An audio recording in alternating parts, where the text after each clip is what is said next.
정용택 목사의 나는 순례자, 이 말씀을 여러분들과 함께 나누고 있습니다.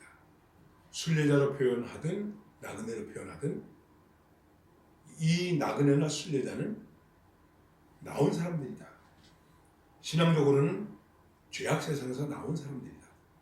이스라엘의 역사를 볼 때는 애굽에서 나온 사람들이다. 그래서 홍해를 건너는 것입니다.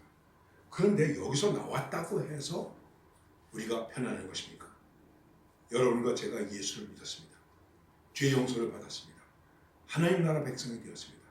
예수님과 동행하면서 삽니다. 그런데 우리의 삶은 어떻습니까? 여전히 힘들고 고달프고 싸움이 있고 다툼이 있고 문제가 있고 시기가 있습니다. 이게 다른 사람에게 있는 것일까요? 아닙니다. 바로 나에게 있는 것입니다. 아직 본향에 못 가세요. 아직 이스라엘 백성들이 가나안 땅에 들어가지를 못했어요.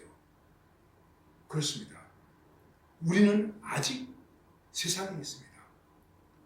세상에서 나왔지만 세상에서 삽니다. 이걸 상징적으로 이야기하는 것이 무엇이냐 하면 광야라고 얘기하는 것입니다. 이스라엘 백성들이 이집트에서 나왔습니다.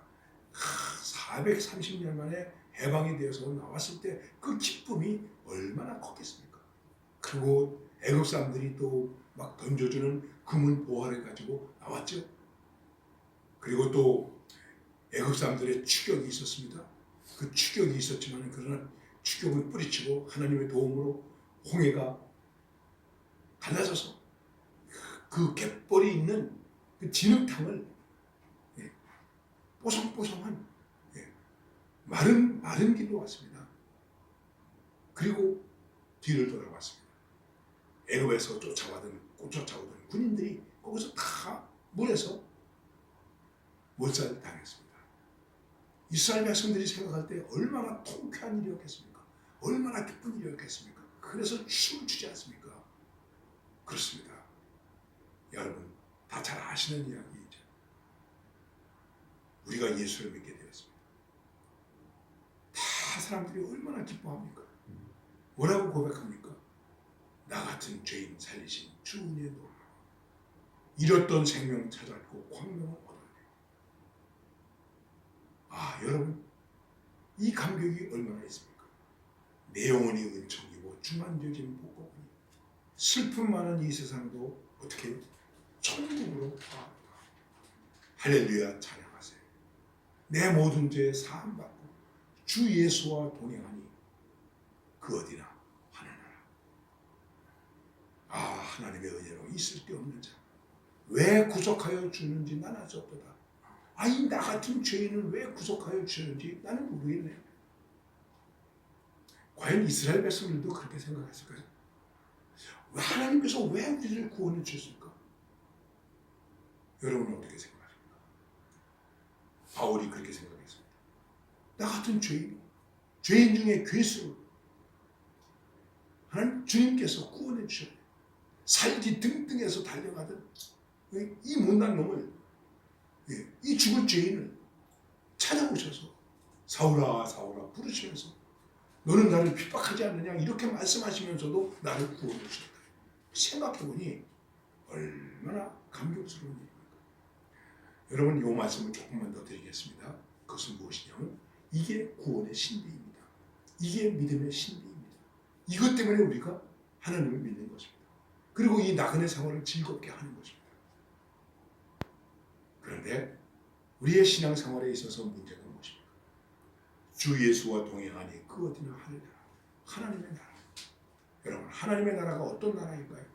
우리가 그냥 일반적으로 그렇게 말합니다. 장례식에서 말하죠. 하나님의 나라는 아픈 일도 없고 죽는 일도 없고 싸우는 일도 없고 햇빛이 가득하고 영광이 충만하고 그런 나라.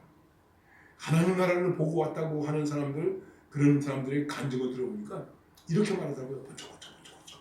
하나님 나라가 이제 환하고 번쩍번쩍번쩍. 꽃이 만발하고 향기롭고. 꽃이 만발하는 곳이 하나님 나라니까요. 향기가 만발한 진동하는 곳이 하나님 나라니까요.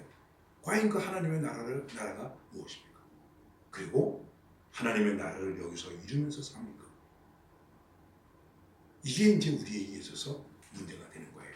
그리고 이 나그네 길의 순례자의 길에 있어서 여러분과 제가 여기에 관심을 가져야 할 부분이라고 말씀드릴 수 있는 것입니다. 이스라엘 백성들이 홍해를 건넜습니다. 할렐루야 찬양하세라고 노래를 부르는지 모르겠습니다만 그들은 정말 모세의 노래와 미리암의 노래에 맞춰서 춤을 추며 서로 화답하면서 찬양하면서 감사했습니다.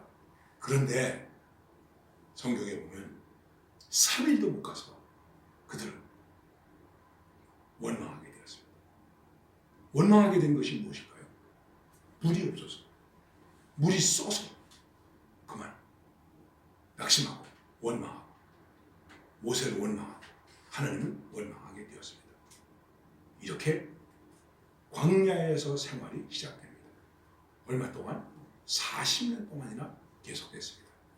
이 문제에 대해서 성경은 이렇게 말씀하고 있습니다. 신명기 8장 2절에 보면 네 하나님 여호와께서 이 40년 동안에 내게 광야 길을 걷게 하신 것을 기억하라. 이는 너를 낮추시며 너를 시험하사 내 마음이 어떠한지 그 명령을 지키는지 지키지 않는지 알려 하십니다.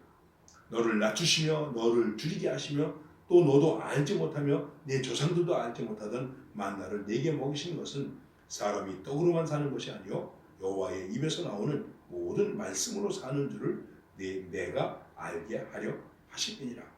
이 40년 동안에 40년 광야 생활을 하게 된 거죠. 그렇습니다. 기억하세요. 애굽을 나왔습니다. 우리는 죄악으로부터 탈출했습니다. 용서받았습니다. 구원의 백성이 되었습니다. 그런데 이제부터 믿음으로 살아야 하는 삶의 여정 뭐가 있을까요? 광야가 있습니다. 광야의 길이 있습니다. 그렇습니다.